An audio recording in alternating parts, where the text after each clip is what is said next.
कभी कभी बहुत विद्वत्ता का अभिमान हमको डुबो देता है। रावण में और हनुमान जी में एक बहुत बड़ा अंतर था। रावण कौन था? आज भी लोग कहते हैं रावण बहुत विद्वान था। बोलो सही है कि गलत है? अरे जम के तो बोलो। रावण के लिए जो भी बोलेगा तो एक बात बोलेगा कि रावण बड़ा विद्वान था, पर हनुमान जी के लिए कोई नहीं बोलेगा कि हनुमान जी विद्वान थे। हनुमान जी के लिए लोग कहते हैं विद्यावान गुणी अति चातुर। क्या बोलते हैं? बोलो जम के बोलो जरा। विद्यावान गुणी अति चातुर। हनुमान जी को विद्वान नहीं कहा, हनुमान जी को विद्यावान कहा। विद्वान जो होता है वो जगत में डोंडी पीटता रहता है, मुझे सब आता है, मुझे सब मालूम है, मुझे सब अक्ल है, तुम लोग नहीं जान सकते, हम लंकेश हैं, हम लंकेश है, यह विद्वत्ता। और विद्यावान क्या होता है?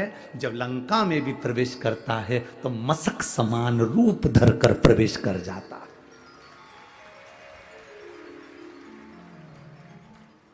विद्वान में और विद्यावान में अंतर है। विद्वान झुकना पसंद नहीं करता, विद्वान छोटा बनना पसंद नहीं करता, और विद्यावान बहुत छोटा होकर अपना काम निकालकर आगे बढ़ता चले जाता है, वो विद्यावान होता है। रावण को इतना ज्ञान होने के बाद भी रावण के नाम के आगे विद्यावान नहीं लिखा, उसके आगे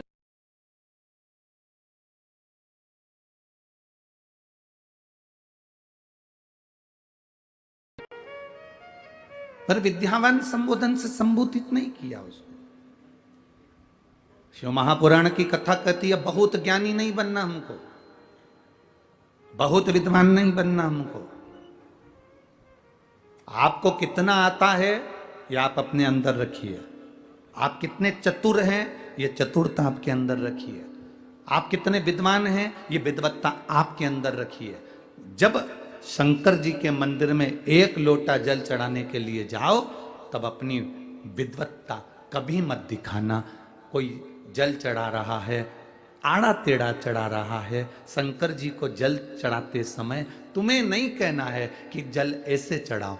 तुम जब वो जल चढ़ाकर मंदिर के बाहर चले जाए और आप भी मंदिर के बाहर हो जाओ तब कहो कि तुम गलत तरीके से जल चढ़ा रहे थे। जल चढ़ाने का तरीका ये है, बेलपत्री चढ़ाने का तरीका ये है। पर भोलेनाथ के सामने अपनी विद्वत्ता नहीं दिखाना, अपना विद्वान पद मत दिखाना। भगवान के सामने ये मत दिखाना कि मुझे बहुत कुछ आता है और इसको कुछ नहीं आता। भगवान के सामने तुम ये कभी मत दिखाना कि मुझे सब कुछ आता है, इसको कुछ नहीं आता। जितने छोटे बन जाओगे मेरे भोले बाबा के आगे, जितने नरम बन जाओगे मेरे शंकर जी के सामने, जितने छोटे बन जाओगे उतनी झोली भरकर अपने घर पर लेकर जाओगे। जितने छोटे बन सकते हो उतने बन जाओ, जितने नम्र बन सकते हो उतने बन जाओ।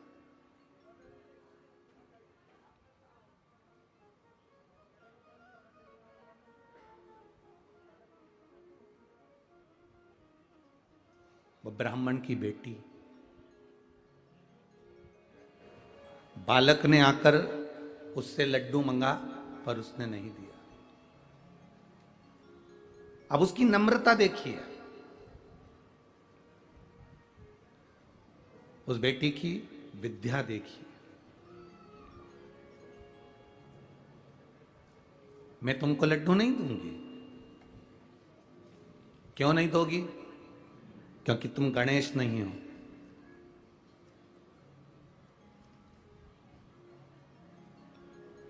अगर तुम गणेश होते तो तुम्हारी सूंड होती, अगर तुम गणेश होते तो तुम्हारे बड़े बड़े कान होते, अगर तुम गणेश होते तो तुम्हारी तोंद निकली हुई होती, अगर तुम गणेश होते तो तुम्हारा गज का मुख होता, पर तुम्हारा तो मनुष्य का मुख है।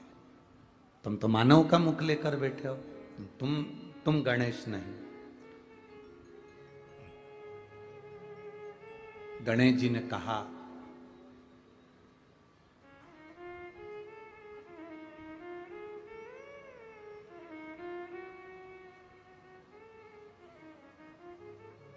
मैं तुझे क्या सबूत दूं कि मैं गणेश हूं? सबूत क्या दिया जाए कि मैं गणेश हूं?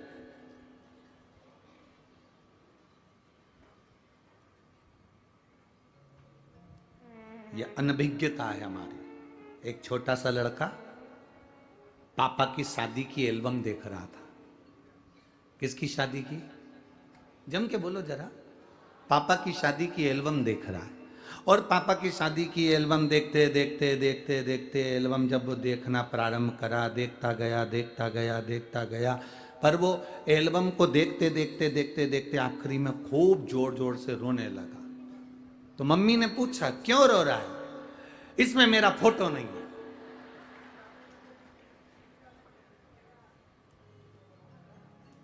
मां उसको समझाए कि तू पैदा ही नहीं हुआ था रे,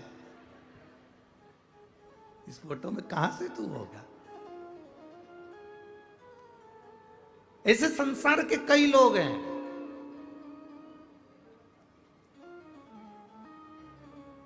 जो रामायण पढ़ते हैं पर रामायण पर विश्वास नहीं करते, महाभारत पढ़ते हैं पर महाभारत पर विश्वास नहीं करते, शिव पुराण सुनते हैं पर शिव पुराण पर विश्वास नहीं करते। जो शंकर पर, राम पर, कृष्ण पर, हमारे वेदों पर, हमारी पुराणों पर, हमारी शास्त्रों पर जो विश्वास नहीं करता, समझ लेना कि वो पापा की एल्बम देखकर जिद कर रहा है कि मैं कहां हूं इसमें। उसको ये नहीं मालूम कि क्या शास्त्र, क्या वेद, क्या पुराण।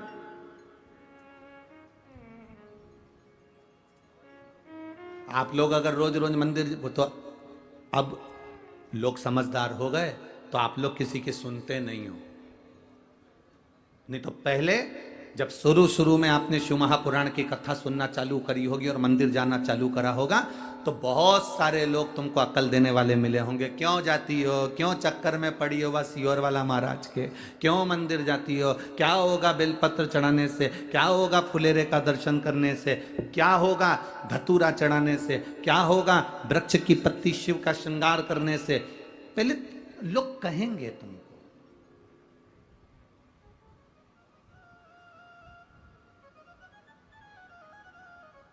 पर मेरा बेटियों से, बेटों से, मेरा माताओं से, मेरा पुरुषों से सबसे निवेदन है, आज हरतालिका तीज है, आप 5 फुलेरे का दर्शन करने जाना और 5 फुलेरे का दर्शन कर कर एक डायरी पर लिखकर रखना कि आज 18 सितंबर को मैंने फुलेरे का दर्शन करा था और 5 फुलेरे का दर्शन करते हुए मैंने बाबा से ये मांगा था, अगले साल वो फुलेरा बंधने से पहले तेरी मनोकामना पूर्ण होती कि नहीं होती, तू अंदाजा लगा कर दे। लिख के जरूर रखना कि सियोर वाला महाराज कहीं झूठ तो नहीं बोल दिया।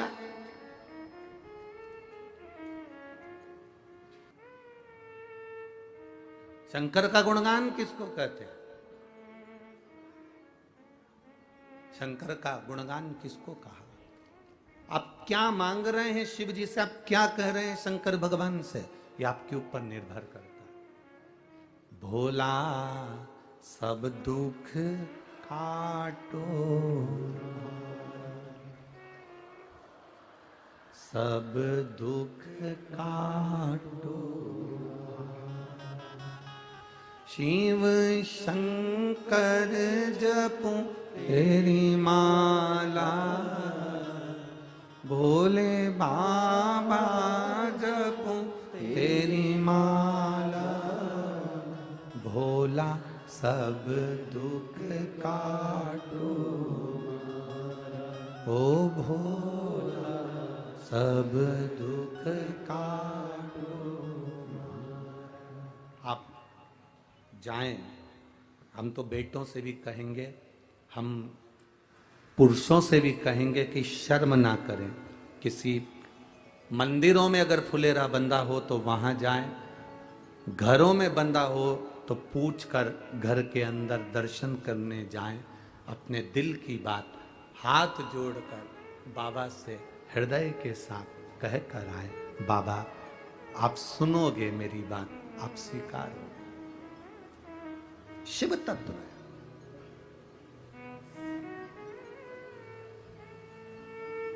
शिव तत्व की प्राप्ति।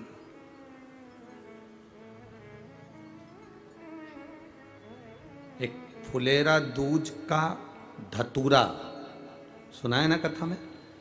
शिवरात्रि के बाद जो फुलेरा दूज आती है, फुलेरा दूज का धतूरा उसमें, और एक शिव हरताली का तीज का फुलेरा। और देखो दुनिया के लोगों का काम है हंसना, वो तो हंसते रहेंगे। लोग ताना भी देंगे, तुम सीहोर वाले महाराज का कहना मानते ही क्यों। लोग अपशब्द भी कहेंगे, पर आग लगे बस्ती में अपन रहो मस्ती में। ये तो दुनिया के लोग कहते कुछ हैं और करते कुछ हैं। अब कहने को तो लोग कितना प्रेम से कहते हैं, कितना भाव से कहते हैं कि महिला घर की इज्जत होती है। बोलो, बोलते कि नहीं बोलते? अरे बोलो जम के जरा, बोलते कि नहीं बोलते? कहने वाले कहते हैं कि महिलाएं घर की इज्जत होती है, महिला घर की इज्जत होती है। पर मेरा निवेदन है, जो कह रहे हैं कि महिला घर की इज्जत होती है, उनसे निवेदन है कि आप उस महिला अगर घर की इज्जत होती है तो उसको इज्जत देते क्यों नहीं हो?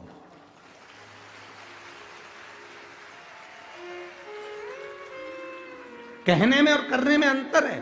कहने वाला तो कह देता है कि महिलाएं घर की इज्जत होती हैं, महिलाएं घर की इज्जत होती हैं, तो तुम कह तो रहे हो, पर अपने घर की महिला को इज्जत देना सीखो, अपने घर की महिला को आदर देना सीखो। केवल कहने से नहीं होगा कि महिला घर की इज्जत होती है। महिला को जिस दिन तुम इज्जत देना चालू कर दोगे, उस दिन घर की इज्जत महिला होती है, तब मान्य होगा। ये तो दुनिया के लोग कुछ भी कहते फिरेंगे, इनका इनका इनका कोई वर्णन नहीं है। कहते कुछ है, होता कुछ है, कहते कुछ है, करते कुछ है। बोलने को बोल दिया कि महिलाएं घर की इज्जत होती है, पर इज्जत दो तो। इज्जत देने से महिला इज्जतदार बनेगी। आप इज्जत दोगे ही नहीं। आप शब्द कहते हो, जब देखो जब 3 शब्द ऐसे बोल जाते हो, 2 मिनट के लिए घर आते हो, आड़े टेढ़े शब्द बोलकर चले जाते हो, ताने देकर चले जाते हो, आप शब्द कहकर चले जाते हो, उसको पांव की ठोकर के बराबर मानते हो, उसको धूल के बराबर मानते हो, और वो एक तरफ कहते हो कि महिला घर की इज्जत होती है। उसको इज्जत देना चालू करो, उसको सम्मान देना चालू करो। और जो सम्मान, जो इज्जत मेरे महादेव ने नारी को दी है, जो इज्जत, जो सम्मान मेरे भोले बाबा ने स्त्री को दिया है, जो इज्जत, जो सम्मान मेरे शंकर भगवान ने स्त्री को, नारी को दिया, ऐसा सम्मान दुनिया में कोई नहीं दे सकता। मेरे भोले बाबा जो दिए वो सम्मान कोई स्त्री को नहीं दे सकता। कौन दे सकता है? शंकर भगवान का शिवलिंग जमीन पर,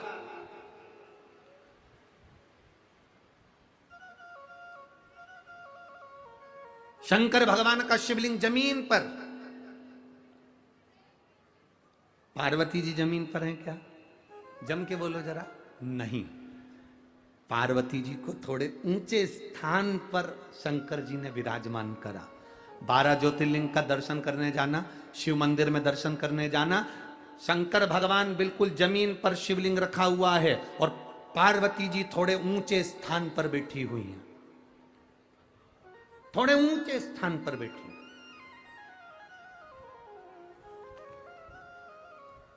जितना आदर मेरे देव अधिदेव महादेव ने स्त्री का करा है, जितना आदर मेरे देव अधिदेव महादेव ने नारी का करा है, इसीलिए तो सबसे ज्यादा संख्या में शंकर भगवान की पूजन करती कौन है? नारियां करती। कारण क्या है? क्योंकि उन्हें आदर दिया है, उन्हें सम्मान दिया है। जो अपनी नारी का सम्मान करते हैं, जो स्त्री का सम्मान करते हैं, जो आदर करते हैं नारी का, जो नारी के लिए शब्द श्रेष्ठ बोलते हैं, नारी उसका आदर करती है। और जो नारी को अपशब्द कहते हैं, फिर नारी भी उसका आदर करना बंद कर देती है।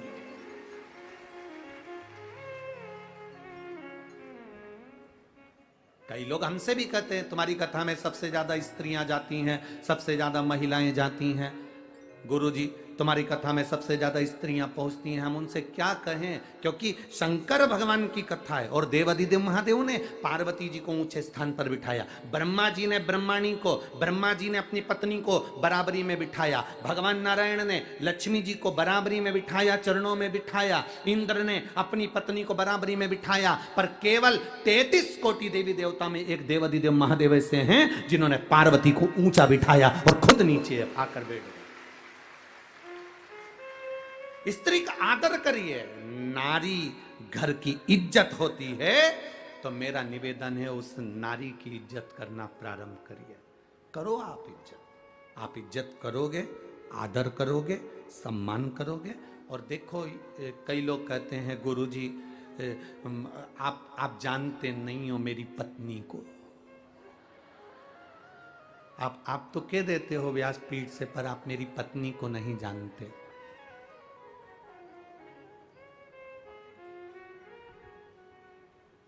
आप मेरी पत्नी से अभी मिले नहीं हो एक बार गुरुजी, और आप कहते हो कि नारी का सम्मान करो, आदर करो, अभी आप मेरी पत्नी से मिले नहीं हो।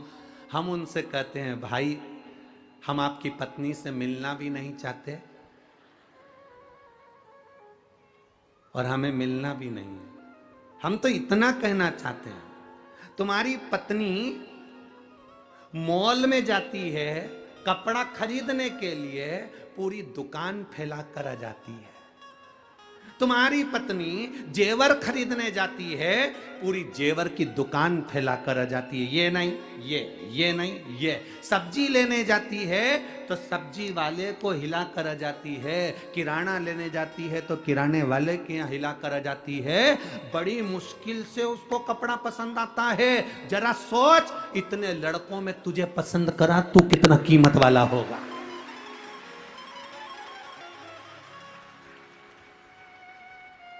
और तू कह रहा है कि मेरी पत्नी से भी मिले नहीं हो। अरे तेरे जैसे हीरे को देख लिया बहुत।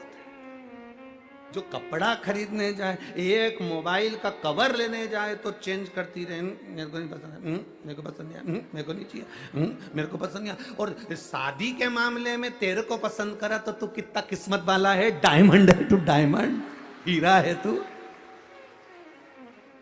और कह रहा है कि तुम मेरी पत्नी से मिले नहीं हो। क्या करूं मिलके, है क्या करना मिलके। अब तुझे देख लिया ना, बस उसकी पसंद इतनी अच्छी है, उससे समझ में आ गया कि कितनी अच्छी है, बस बहुत है। और कि तुम मिले नहीं हो, तुम तो कह देते हो नारी का सम्मान करो, आदर करो, शंकर भगवान पार्वती जी का करे, करना चाहिए, करो।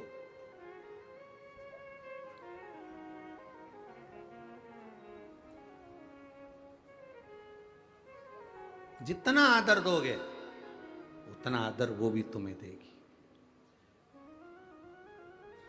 शिव कथा कहती है शंकर भगवान ने पार्वती जी को ऊंचे स्थान पर बिठाया। अब शिव जी ने तो पार्वती जी को केवल ऊंचे स्थान पर बिठाया, पर पार्वती जी ने शंकर को अपने दिल के सबसे ऊंचे स्थान पर बिठाया कि मेरे शिव है, ये मेरे औघड़ी है,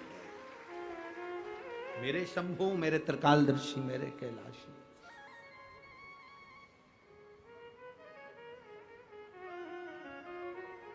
आप आदर ही करना नहीं जानते तो फिर क्या आदर होगा। किसी को फूल दीजिए तो आपको भी फूल देगा। यहां पर लोग माला लेकर आते हैं तो उन्हीं की माला हम उनको ही दे देते हैं। बोलो सही है कि गलत है। कोई अगर सामान लाया है तो उसका उसको समर्पित है, ले जाओ।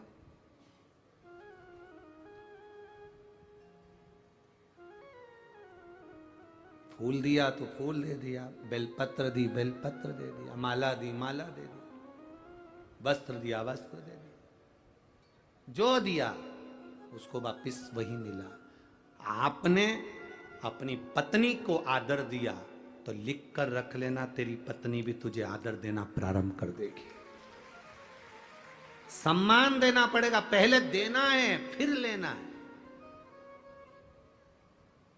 दुनिया के लोग पहले देते नहीं है, लेने की आशा ज्यादा पड़ जाती है। सास को लगता है मेरी बहू मेरा सम्मान करे, तो मेरी सासुओं से निवेदन है, बहू का सम्मान तुम चालू कर दो।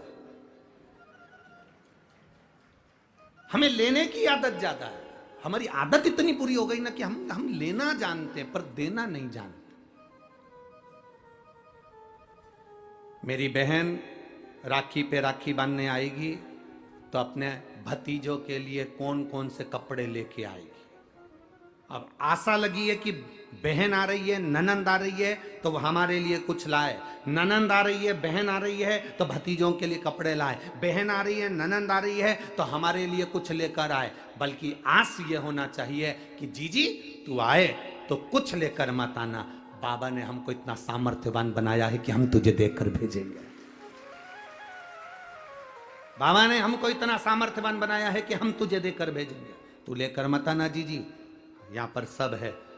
आदत तुमने ऐसी बना ली कि बस तुम्हें लेने की आदत हो गई, देने की नहीं हुई। और मेरा निवेदन है सासुओं से भी, मेरा निवेदन है बहुओं से भी, मेरा निवेदन है पतियों से भी, मेरा निवेदन है पत्नियों से भी, मेरा निवेदन है भाई और भाभियों से भी, मेरा निवेदन है जीजी और जीजाओं से भी कि तुम दूसरे को सम्मान देने की आदत डाल लो, तुम्हें सम्मान मिलना प्रारंभ हो जाएगा। तुम दो तो पहले, तुम प्रदान तो करो पहले, तुम दे ही नहीं रहे हो और लेने की आदत डाल ली तुमने कि मुझे कोई दे दे, मुझे सम्मान दे दे, मुझे आदर दे दे, मुझे सत्कार कर दे। तुम मीठी वाणी बोलकर सम्मान देना प्रारंभ करिए, वो मीठी वाणी बोलकर तुम्हें आदर देना प्रारंभ कर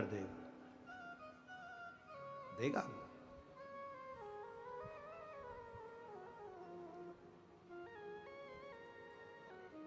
हमारे यहाँ महाराष्ट्र में लिखा रहता है जगह जगह पर अतिथि देवो, बोलो बोलो जम के जरा बोलो, अतिथि देवो भव। कौन सा अतिथि?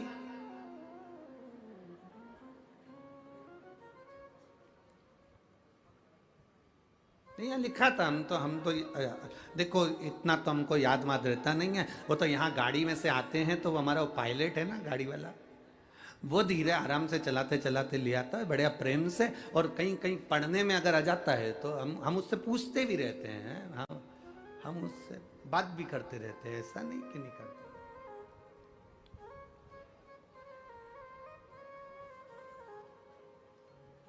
अब वो हमने उससे पूछा क्यों रे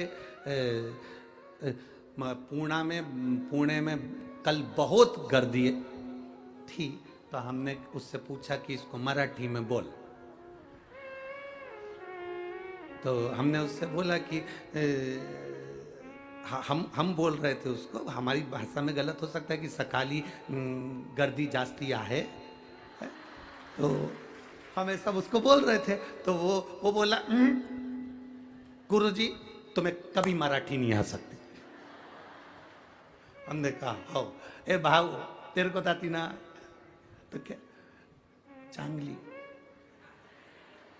सब आते। हमने ठीक है बढ़िया, पर तेरे को आती ना, बाकी अपनी मराठी तो ये कथा वाले समझ जाते, बस इनको समझ में आ जाए ना बस बहुत है।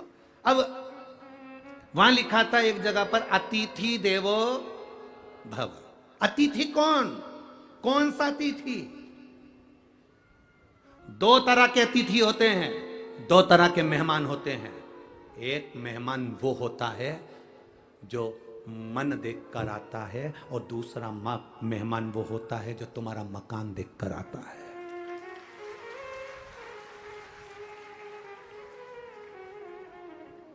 अब लिखा है अतिथि देवो भव। कौन से अतिथि के लिए लिखा? जिसने तुम्हारा घर नहीं देखा, जिसने तुम्हारा मकान नहीं देखा, जिसने तुम्हारे घर में पूरन पोली नहीं देखी, जिसने तुम्हारे घर में कुछ नहीं देखा, केवल देखा तो मेरी मौसी का मन बहुत अच्छा है, मेरा भाऊ बहुत अच्छा है, मेरे मामा बहुत अच्छे हैं, मेरी भाभी बहुत अच्छी है, मेरे काका बहुत अच्छे हैं। जो मन देखकर तुम्हारे घर में मेहमान आता है, वो मेहमान के लिए लिखा होता है अतिथि देवो भव। और तुम्हारी सत्ता बड़ी, तुम्हारा वैभव बड़ा, तुम्हारा बंगला बड़ा, तुम्हारी कोठी बड़ी, तुम्हारे फ्लैट बड़े, तुम्हारी गाड़ी बड़ी और तुम्हारा मकान बड़ा, आज तक तुम्हारी याद नहीं आई थी। पर जैसे जैसे तुम्हारा नाम बढ़ा, वैसे वैसे मेहमान को तुम्हारी याद आ जाए। तो ये अतिथि देवो भव नहीं है, इसको अतिथि देव भव नहीं कहेंगे, इसको धन देव भव कहेंगे कि ये केवल पैसा देखकर, या इसको कहेंगे दिखावा देव भव, बस केवल धन देखकर, गाड़ी बंगला देखकर रिश्तेदारी बन गई, बहुत लोग आने लगे, बहुत संबंध होने लगे, अब पैसा बढ़ा, नाम बढ़ी, शोहरत बढ़ी, तो लोग बढ़ गए। उनको पहचानते हो, वो तो हमारे काका की लड़की, हड़पसर वाले को जानते हो, वो हमारे चाचा जी की लड़की। जब धन बढ़ गया, वैभव बढ़ गया, सत्ता बढ़ गई, पैसा बढ़ गया, तो बहुत सारे मेहमान आना चालू हो गए, बहुत सारों से पहचान हो गई। पर जब कुछ भी नहीं था, केवल ये मन था, तब कोई आता था तो समझ लेना कि वो सही अतिथि था, जो तुम्हारे दिल से आता था, दिल के लिए आता था। धन से उसको कोई प्रीति ही नहीं थी। आज के जमाने में मेहमान आए तो उसके लिए अलग से कमरा देना पड़ता है। पहले जो मेहमान मन के लिए आता था, नीचे जमीन पर गद्दे डल जाते थे, गादी डल जाती थी, लाइन से सब सो जाओ, भोजन बन जाता था। पहले मेहमान आते थे, रसोई घर में खड़े रहकर साथ में भोजन बनवाते थे। आज के मेहमान तो टेबल पे, भाभी ले आओ,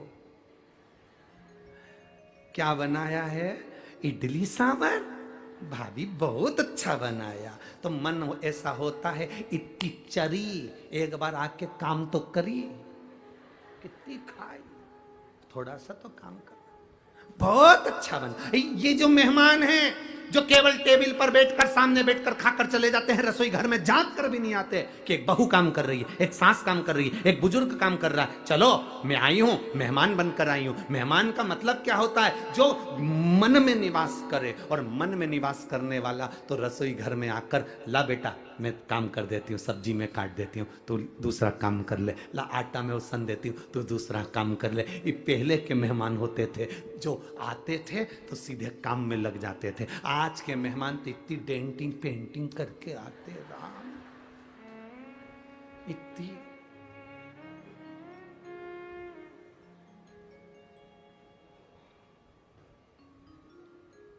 इनको तो हंसने की भी फुर्सत नहीं रहती, ज्यादा हंस दे तो दांत में लिपस्टिक चिपक जाए, तो हंस भी नहीं सकते। अब इन मेहमान से क्या असर रखोगे।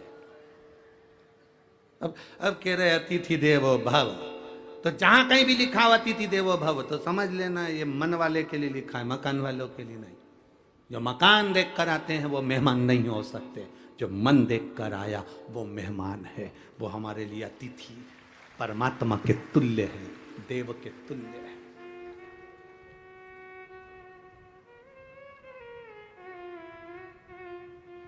आज कल की बात है, आज की बात है, शंकर भाऊ के भैया आए थे, विजय भाऊ, तो उनके साथ में कुछ लोग आए थे, तो वो बाहर बैठकर बात कर रहे थे कि कथा में इतने अच्छे लोग आए हुए हैं, इतने सात्विक लोग आए हुए हैं कि कथा भी सुनते हैं, भजन भी करते हैं, रात भर इनके कीर्तन भजन ढोलक पेटी पर चलते रहते हैं और लोग नाचते आनंद करते रहते हैं। ये अतिथि हैं जो मन से आए, ये मकान देखकर नहीं, ये देखकर नहीं आए कि आप आमदार हो, ये देखकर नहीं आए कि आप प्रदेश के अध्यक्ष हो या देश के अध्यक्ष हो या आपके शहर के अध्यक्ष हो, ये देखकर आए हैं कि आप शंकर जी की कथा करा रहे हो तो आप शंकर के तुल्य हो, इसलिए शिव महापुराण की कथा में पहुंचे।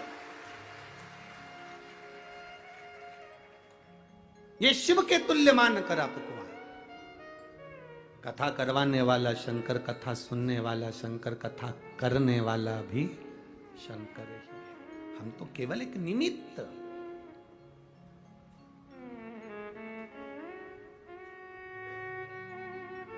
और शंकर भाऊ जगताप जी, अश्विनी ताई को और विजय भाऊ जगताप जी को मैं धन्यवाद दूंगा कि पानी भी खूब आया, रोज कथा के समय जलवृष्टि भी होती है, रोज व्यवस्थाएं भी डामाडोल, क्योंकि पानी आता है तो थोड़ा सा तकलीफें तो होती है। पर अश्विनी ताई को भी धन्यवाद दूंगा, विजय भाऊ को भी दूंगा और शंकर भाऊ जगताप जी को भी धन्यवाद दूंगा कि आपकी जो मित्र मंडली है और आपके जो कार्यकर्ता हैं, इन कार्यकर्ताओं को कथा अगर पूरी हो जाए तो एक बार इनकी पीठ जरूर थपथपाना कि इनके बल पर यह कार्य सफल है। और मैं धन्यवाद दूंगा यहां के कलेक्टर महोदय, SP, SDM, DSP, TI, commissioner, police प्रशासन को, और यहाँ के कलेक्टर, एसपी, डीएसपी आदि का अधिक जो पदाधिकारी गण हैं उनको, और जितने कांस्टेबल यहाँ लगे हुए हैं और जितने पुलिस कर्मी यहाँ लगे हैं और डॉक्टर कर्मी यहाँ लगे हैं उनको साधुवाद दूंगा, जो पानी को पानी नहीं देख रहे और रोडों पर खड़े होकर ट्रैफिक व्यवस्था और सारी व्यवस्था में लगे। धन्यवाद। क्योंकि ये कथा साधारण नहीं, पुणे नगर की, कल हम अखबार में देख रहे थे, पुणे नगर के इतिहास की पहली कथा है जिसमें इतने लाखों भक्त एक साथ बैठकर कथा को श्रवण कर रहे हैं। रोड भरी पड़ी हुई है, यह पुणे नगर की पहली कथा। एक भक्ति का, विश्वास का बल आपके भीतर हो, आए आपके भरोसे, अतिथि देवो भव हो जाए। महाराज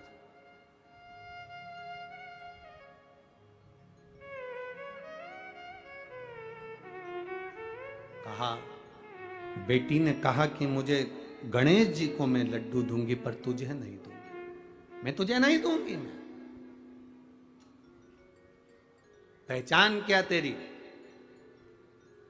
बड़े कान नहीं है, गजमुख नहीं है, सूंड नहीं है, तोंद नहीं है, तो पहचान क्या तेरी? मैं तुझको लड्डू नहीं दूंगी।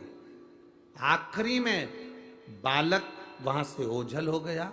पूरा रात्रि बेटी अकेली उस जंगल में रही और गणेश जी जब पहुंचे तो शिव जी ने पूछा, क्या तू उस बेटी के हाथ का लड्डू खाकर आया? नहीं, उसने मुझे दिया नहीं, उसने मुझे नहीं दिया। शंकर का जो भक्त होता है, शिव का जो भक्त होता है, भगवान का जो भक्त होता है, इतनी जल्दी डोलता नहीं है। उसको पूर्ण भरोसा चाहिए, विश्वास, दृढ़ता उसके भीतर होना चाहिए। विश्वास पूर्ण हो। यहां कोई ऐसे एक पत्र आया है,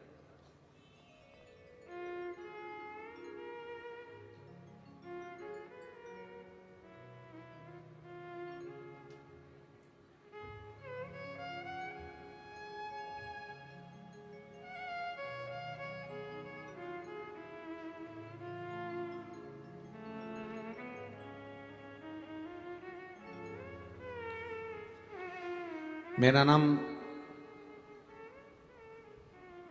स्वप्नजा अमोल कुसकर है। मैं पुणे लोह गांव से हूँ। कहीं बैठी हो तो हाथ हिला सकती हैं, अगर कहीं बैठी हो तो हाथ हिला सकती हैं। मैं पुणे लोह गांव से हूँ। गुरुदेव, शादी के कई साल हुए, संतान का सुख नहीं हो पा रहा था। बच्चा अगर ठहरता था तो वो वापिस गिर जाता था, संतान का सुख नहीं हुआ। तब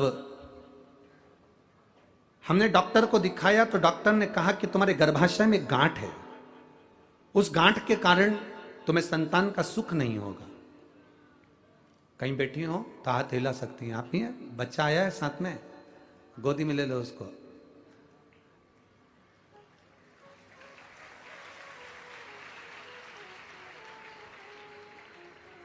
डॉक्टर ने कहा तुम्हारे शरीर में गांठ है, गर्भाशय में, बच्चे का जन्म नहीं होगा और संतान का सुख कभी नहीं होगा। जब तक गर्भाशय की गांठ का ऑपरेशन नहीं हो जाता, संतान का सुख नहीं होगा। बड़े टेंशन में हो गए। समय आया, मेरी सास ने कहा कि तुम शिव पुराण सुनो, बाबा सब अच्छा करेगा। और मेरा गर्भ भी ठहरा गुरुदेव, शरीर में गांठ भी रही। डॉक्टर कहते रहे कि ये गांठ के कारण तुम्हारे यहाँ संतान नहीं होगी, पर मेरे बाबा ने मुझ पर कृपा करी और वो गांठ होने के बाद भी मेरे शिव जी ने मेरे गर्भाशय से एक बेटे को जन्म दिया। मैं उसको लेकर कथा मंडप में आई हूँ। बाबा की कृपा। उसको थोड़ा सा ऊंचा कर दो, बालक को थोड़ा सा गोदी में ऊंचा कर दो। श्री शिवाय नमस्तुभ्यम। रख लीजिए, बैठिए। साधुवाद, बधाई। ये शिव कृपा ही है। आपने एक लाइन बड़ी अच्छी लिखी है, लुटा दिया भंडार काशी वाले ने। कर दिया माला माल काशी वाले। शिव तत्व की प्राप्ति, बैठो बहन बैठो, शिव तत्व की प्राप्ति इसी को कहते हैं, शंकर की उदारता इसी को कहते हैं, आपका भरोसा इसी को कहते हैं। वो कैसे मिलेगा? आपने आपकी सासू की बात पर विश्वास करा और शिव महापुराण की कथा को टीवी पर सुना, टीवी पर सुनकर विश्वास कर कर फिर गर्भ धारण हुआ, तो ये भरोसा हो गया कि अब देगा तो मेरा महादेव देगा, दूसरा कोई नहीं दे सकता। ये विश्वास दृढ़ हो गया, पक्का हो गया।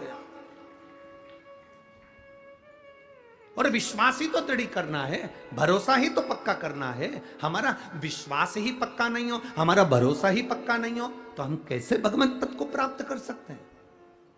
यहां कई लोग आए होंगे, उनका विश्वास पक्का होना चाहिए। मैं कथा सुनने गई हूं, मैंने 7 दिन की शिव महापुराण की कथा, अष्टविनायक शिव महापुराण की कथा पुणे नगर में सांगवी में सुनी है। शंकर भाऊ उस कथा को कराए हैं, मैंने सुना उस कथा को, और मेरा विश्वास करता है अगली कथा कहीं पर भी होगी तो मेरा पत्र जरूर पहुंचेगा, ये निश्चित है। ये विश्वास के बल पर पहुंचता है।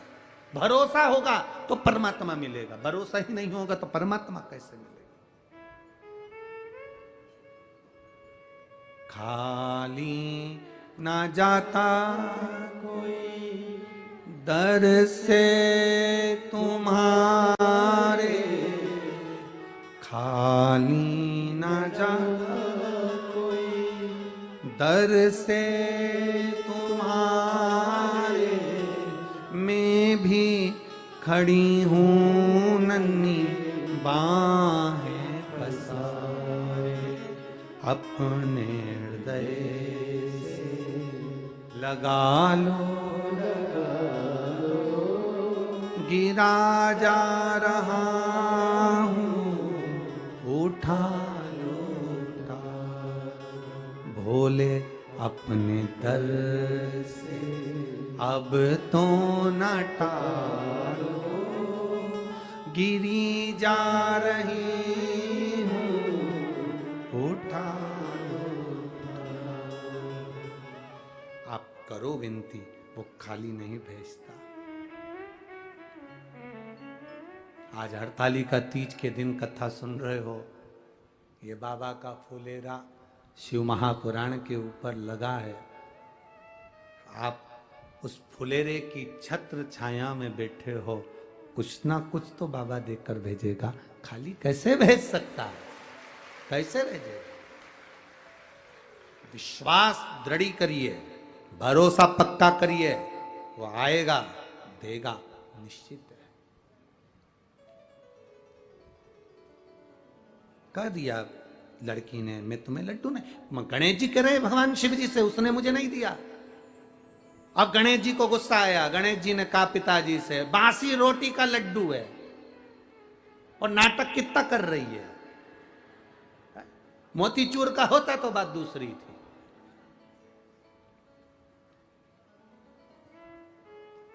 शंकर भगवान ने पार्वती जी को इशारा कर दिया, आज इसको एक भी लड्डू मत देना।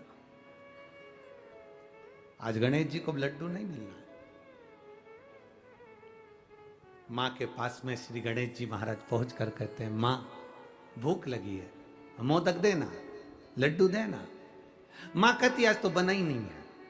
षडानंद कार्तिकेय जी के पास गए गणेश जी, भैया भूख लगी है। गणेश कार्तिकेय जी बोले, तेरी तो भूख बारी न्यारी है, तेरी भूख कम होती है, 1-2 लड्डू से तेरा काम चलता है, नहीं है मेरे पास में।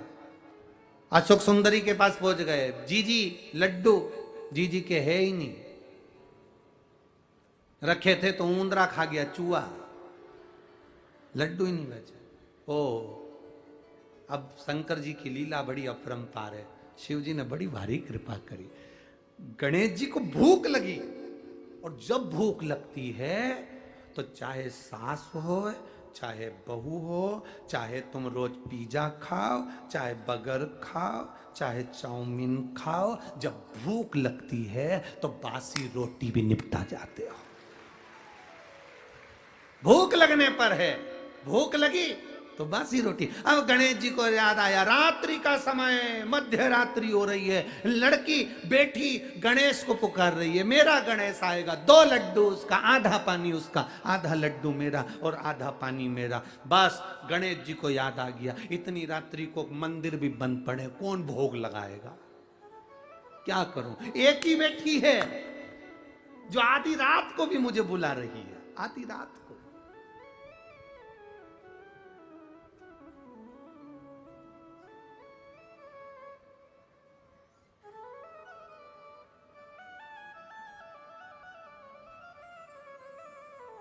आज कोई पूछ रहा था, गुरुजी कल गणेश जी बिठाने का समय क्या है?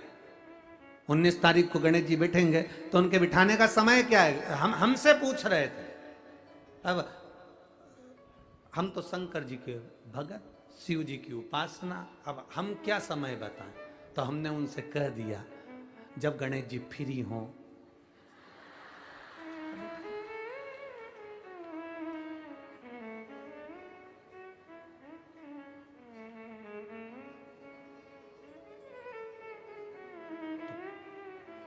तो उन्होंने पूछा गणेश जी फ्री कब रहते हैं? तो हमने कहा अब ये तुम्हारे ऊपर, हमको तो मालूम भी नहीं, हम तो अपॉइंटमेंट लिए भी नहीं उनसे, तो तुम्हें ज्यादा स्मरण हो। तो किन आप शंकर जी की कथा करते हो, आपको नहीं मालूम कि गणेश जी कब फ्री रहते हैं? हमने कहा गणेश जी फ्री रहने का केवल एक समय होता है, एक टाइम होता है, एक पल होता है, एक घड़ी होती है कि गणेश जी महाराज हमारे घर में आ गए। गणेश जी की सबसे पहली जो आरती हो, उस आरती के समय पर अगर धूप बत्ती जलाई जाए या गोबरी को जलाकर उसमें गूगल छोड़ी जाए और गूगल छोड़ने के बाद गणेश जी का नाम ध्रुम वर्ण कह दिया जाए तो गणेश जी को तुम्हारे घर की पूजा स्वीकार करना पड़ती है। बस वो समय हम जानते, हम तो बस उतना जानते हैं कि शिव महापुराण में लिखा और मुद्गल पुराण में लिखा, गणेश पुराण में लिखा, गणेश जी का एक नाम होता है ध्रुम वर्ण।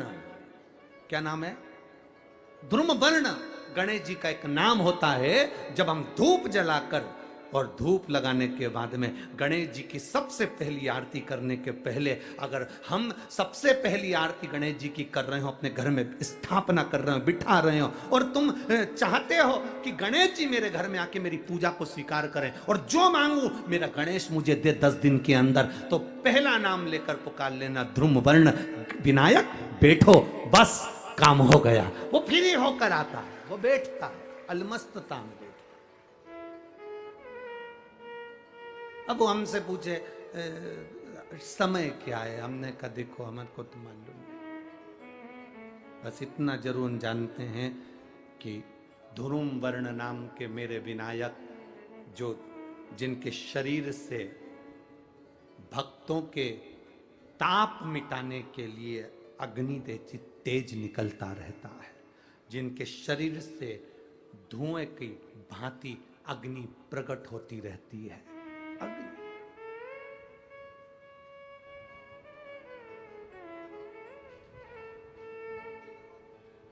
हम तो उनको पहचानते हैं जो दुनिया के ताप मिटाने के लिए प्रगटा, उनके शरीर से अग्नि धुआं तेज पुंज प्रकट हुआ।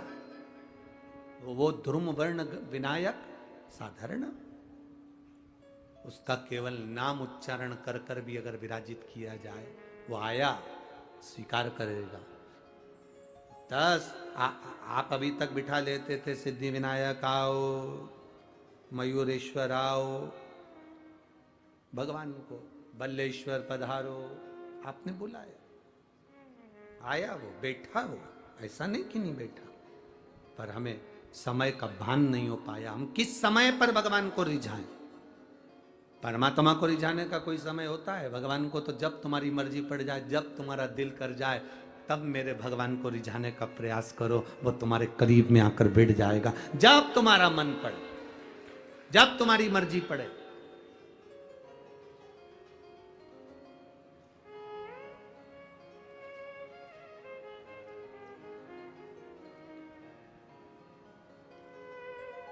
शिव महापुराण की कथा कहती है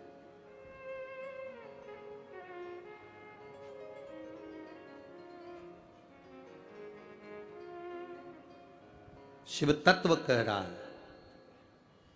एक बार ब्रह्मा जी ने भगवान विष्णु से पूछ लिया था। ब्रह्मा जी ने भगवान नारायण से पूछा, भगवान विष्णु से पूछा कि इस ब्रह्मांड में जितना आदर किसी का नहीं होता उतना आदर महादेव का होता है। और महादेव तो स्वयं मौन रहकर रहते हैं, समाधि में तप साधना में डूबे रहते हैं, इसके बाद भी लोग उनका इतना आदर क्यों करते, इतना सम्मान क्यों करते? ब्रह्मा जी कहते हैं हम इतना देते हैं, भगवान नारायण इतना देते हैं, इंद्र इतना देते, वो इतना देते, वो इतना देते। शंकर भगवान कुछ नहीं देते। शिव जी तो केवल समय समय पर प्रदान करते हैं, इसके बाद भी उनका इतना आदर क्यों है? जो शंकर जी की शिव पुराण कहती है वही हम आपसे भी कहना चाहेंगे, और वही इस पूरे देश राष्ट्र के हर एक नेता से कहना चाहेंगे। फ्री में अनाज दो मत दो, फ्री में कपड़ा दो मत दो, फ्री में आप सामान दो मत दो, पर राष्ट्र में दो चीजें फ्री होना चाहिए जो मेरे महादेव ने दी है। एक दवाई, दूसरी पढ़ाई, ये फ्री होना चाहिए।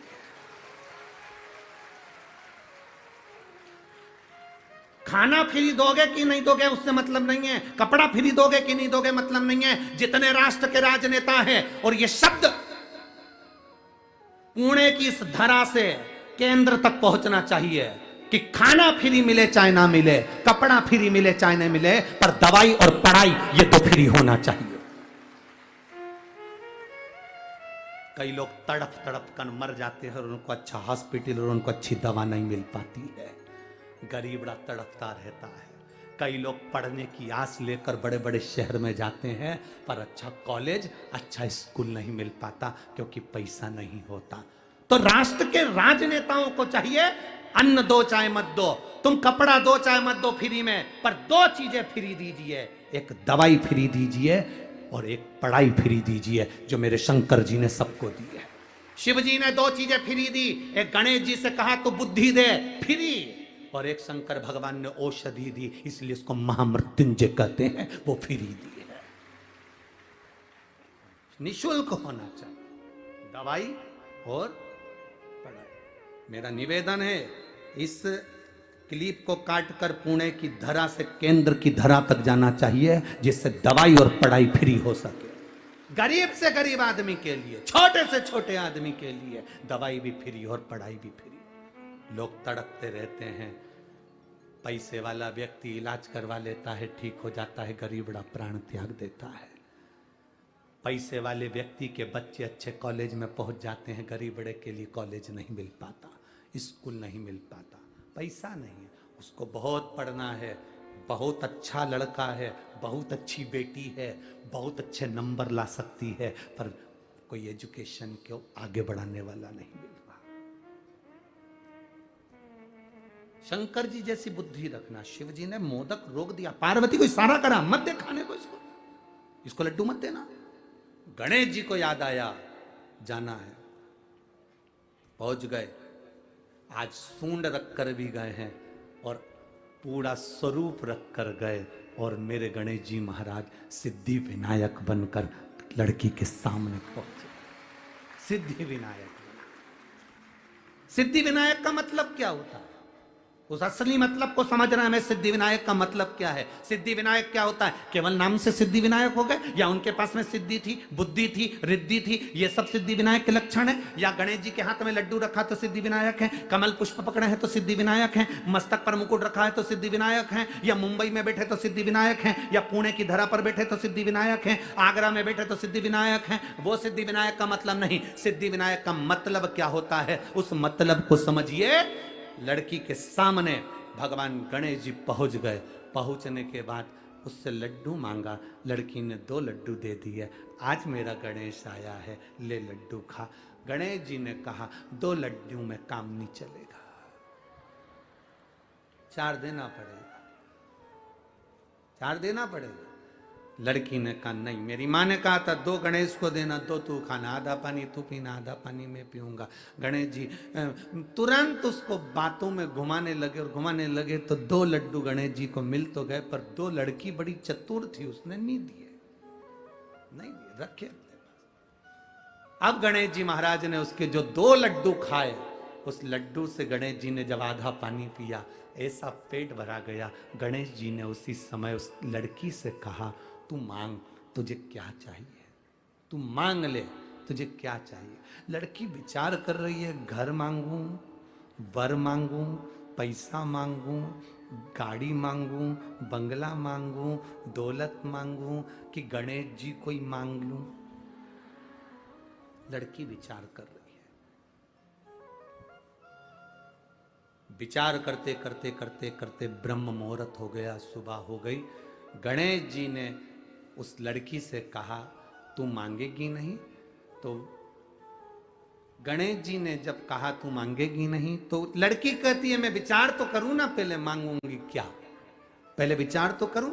इतनी देर में गणेश जी ने कह दिया, तू मेरे सामने बैठकर विचार कर रही है, जो तूने विचार करा, जो जो तेरे मन में आया, सब तुझे प्रदान किया, सब। इसको कहते हैं सिद्धि विनायक। सिद्धि विनायक का मतलब क्या होता है? सिद्धि विनायक मंदिर की सीढ़ी पर जब चढ़ो, अंदर प्रवेश करो, फालतू की बात बंद हो जाना चाहिए। तुम्हें गणेश जी के सामने, सिद्धि विनायक के सामने जाकर ये भी नहीं कहना कि साहब मेरा ये काम कर दो। सिद्धि विनायक के सामने जाकर ये नहीं कहना कि मेरा ये काम कर दो। सिद्धि विनायक की सीढ़ी पर चढ़ो, अंदर मंदिर में प्रवेश करो। तुम जो सोचते जाओगे, बस सोचते सोचते तुमने 2 लड्डू बाबा को समर्पित कर दिए, विनायक को, समझ लो तुम्हारा काम जो मांगा वो मिल गया। 2 लड्डू में पूर्ति है सिद्धि। बहुत होड़ लगती है साहब, बहुत होड़ लगती है। आज गणेश जी के मंदिर में 1.25 कुंटल लड्डू का भोग लगेगा। कितने कुंटल? जम के बोलो जरा। 1.25 कुंटल मोदक का भोग। आज गणेश जी के मंदिर में 1.25 कुंटल लड्डू का भोग। माइक पे चिल्लाया जाता है, 1.25 कुंटल लड्डू का भोग लगेगा। गणेश जी को भोग लगेगा 1.25 कुंटल लड्डू का। वहां से जितने लोग निकल रहे हैं, गरीब बड़े के बच्चे भी निकल रहे हैं। वो गरीब के बच्चे सोच कर बैठे हैं, रात को 9 बजे बटेंगे, उसके मुंह में राल आ रही है, वो तैयारी कर कर बैठा है। गणेश जी कह रहे हैं तुमने बोलकर उसको तड़फन दे दी और बाद में मुझे भोग लगाओ, तो ये लड्डू मैं स्वीकार कैसे करूं, इसको पाऊं कैसे मैं? 1.25 कुंटल लड्डू का भोग लगाना है, तुम्हें चिल्लाकर बोलने की जरूरत नहीं है।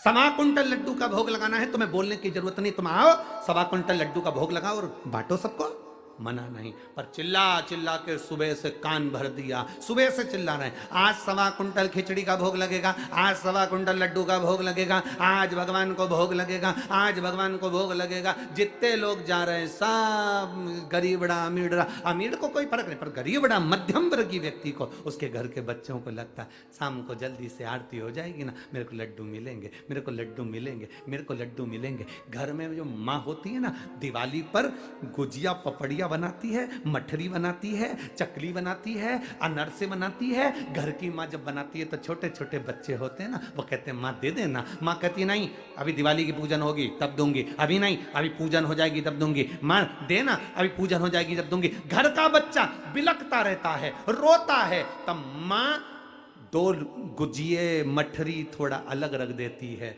और उसमें से निकाल कर अपने बच्चे को दे देती है। माँ सोचती है पूजन होती रहेगी पर बच्चा भूखा है, ले ले। मेरे गणेश जी के सामने चिल्ला चिल्ला करके 1.25 कुंटल लड्डू का भोग लगेगा, 1.25 कुंटल खिचड़ी का भोग लगेगा, 1.25 कुंटल ये लगेगा, 1.25 कुंटल वो लगेगा। बच्चों का हृदय मेरा गणेश किसी को देख नहीं सकता बिलखता हुआ, क्योंकि वो बुद्धि का देवता है। वो ऐसा लड्डू, वो कहता है दिल से दो मुझे, दिखावे से मत दो मुझे दिखावे से नहीं। यहां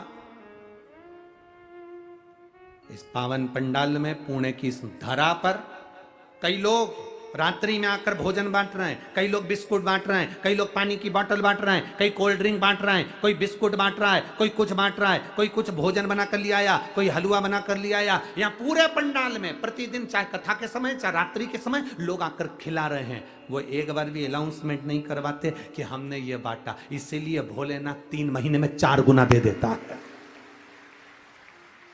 वो देकर जाते हैं, 4 गुना मेरा भोलेनाथ दे देता है। 10 रुपए की पानी की बोतल अगर पिलाई है तो लिख कर रखना कि 10 रुपए का तुमको 3 महीने के अंदर चौगुना कर दिया कि नहीं दिया। लिखना जरूर और सीओर में पत्र भेजना जरूर, क्योंकि हम तो इन पत्रों से जान जाते हैं कि पत्र में है क्या। उससे पहचान हो जाती है कि तुमने क्या लिखा है, क्या देता है वो तुम्हें बाद में मालूम पड़ेगा।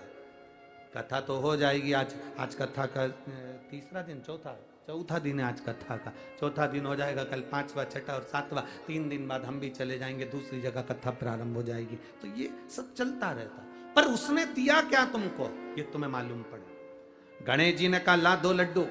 2 लड्डू लेकर गणेश जी ने पाया और इतने में गणेश जी ने कह दिया मांग ले। वो सोचती रही मैं क्या मांगू। गणेश जी कहते हैं तूने जो जो सोचा सब तेरा, सब तेरा, जो तूने मांगा है सब तेरा।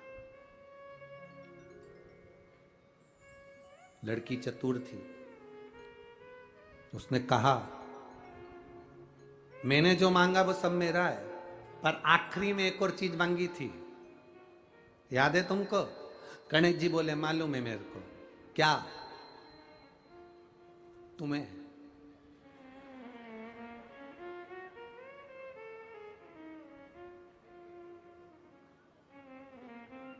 वो कहते हैं ना, और क्या दूं मैं तुमको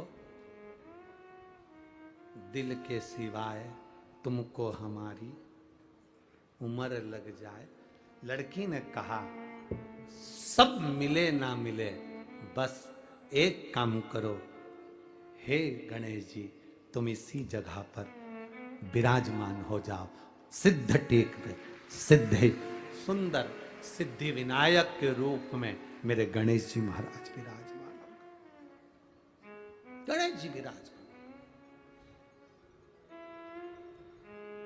सुन बेटी, तूने मुझे यहां पर विराजमान करा है। संसार का जो मनुष्य इस सिद्ध टेकरी पर आएगा और सिद्धि विनायक का दर्शन करेगा, केवल गांव में प्रवेश करते से उसके मन में भी जो चलेगा, तेरे को वचन देता हूं, उसकी झोली उसके मन में आने से ही मैं भर दूंगा, कहने की जरूरत नहीं पड़ेगी। सिद्धता है, सिद्धता।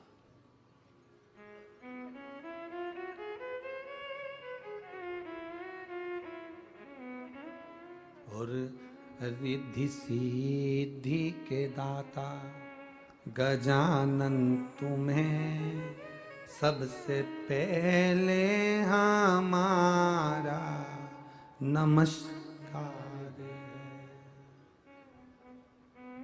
सबसे पहला नमस्कार। हम लोग नाम लेते हैं ना, जम के बोलते हैं सिद्धि विनायक भगवान की। हम घर में कोई काम होता है तो कहते सिद्धि विनायक को बुलाओ, हमारे घर में कोई कार्य है तो सिद्धि विनायक को बुलाओ, पत्रिका जाए तो सिद्धि विनायक को। सिद्धि विनायक का मतलब तत्व। पहली ये पत्रिका का नियम कहां से आया कि शादी में गणेश जी को पहली पत्रिका? सबसे पहली पत्रिका किसको दी जाती है? बोलो गणेश। ये नियम कहां से, कहां से नियम आ गया है कि पहली पत्रिका श्री गणेश जी महाराज को दी जाए? कोई तुमसे पूछे कि ये नियम कहां से आया?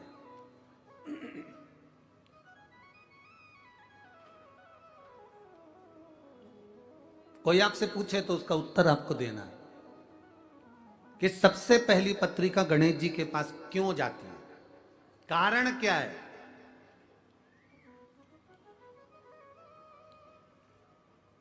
पत्रिका गणेश जी को ही क्यों दी जाती है सबसे पहले? उनको बुलाने के लिए? अरे बोलो तो जम के। गणेश जी को पत्रिका गणेश जी को बुलाने के लिए दी जाती है क्या? अरे बोलो बोलो जरा, बोलो रे पूणा वाले, तुम तो एकदम चुप हो गए रे। एकदम चुप हो जाते हो ना तो हमको टेंशन बढ़ जाता है। राम काय के लिए बुलाई? पत्रिका दी गणेश जी को तो गणेश जी को बुलाने के लिए दी क्या? नहीं, गणेश जी की पत्रिका कभी भी गणेश जी को बुलाने के लिए नहीं दी जाती। पहली पत्रिका जो गणेश जी को दी जाती है, अष्टविनायक मुद्गल पुराण, श्री गणेश पुराण कह रही है, शिव पुराण कह रही है,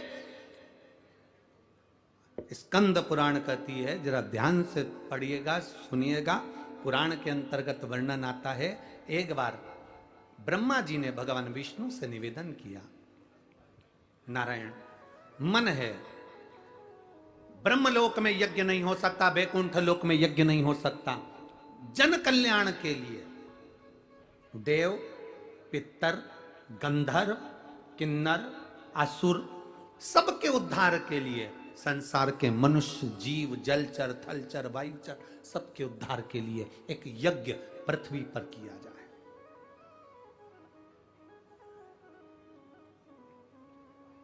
एक यज्ञ पृथ्वी पर होना चाहिए, यज्ञ करा जाए। ब्रह्मा जी ने भगवान नारायण से कहा, नारायण ने इंद्र से कहा, इंद्र से कहा, इंद्र ने सब दूरसूचना कर दी कि जाओ देवादिदेव महादेव से प्रार्थना करो कि मृत्यु लोक में एक यज्ञ होना है, और वो यज्ञ ब्रह्म लोक में नहीं हो सकता, वो यज्ञ वैकुंठ लोक में नहीं हो सकता, वो इंद्र लोक में नहीं होगा, वो पताल में नहीं होगा, तलातल रसातल कहीं नहीं, केवल मृत्यु लोक में वो यज्ञ होगा।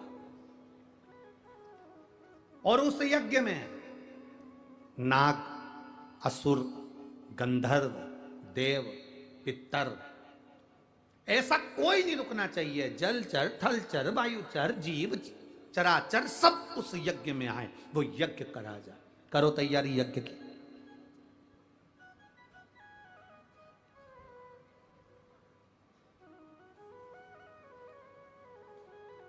अब भगवान तो भगवान, सबके पास में देवादिदेव महादेव तो नेत्र बनकर बैठे हुए थे, सब उनके पास में जाएं तो क्या हो?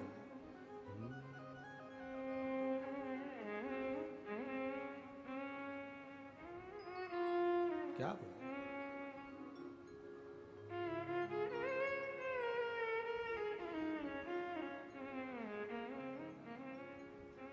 कभी फुर्सत हो तो डमरू धरे, निर्धन के घर भी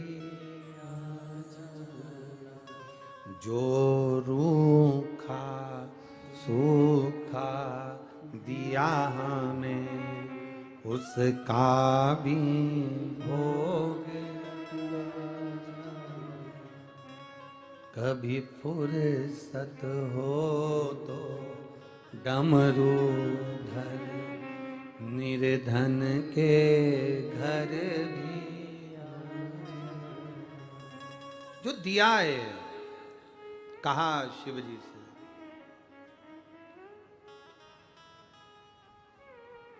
प्रार्थना कर, यज्ञ होना है।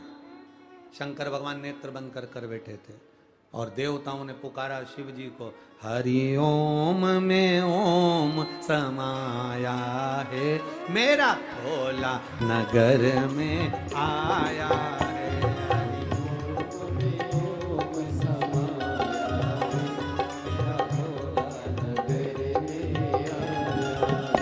हरि ओम में ओम समाया है, मेरा भोला नगर में आया है।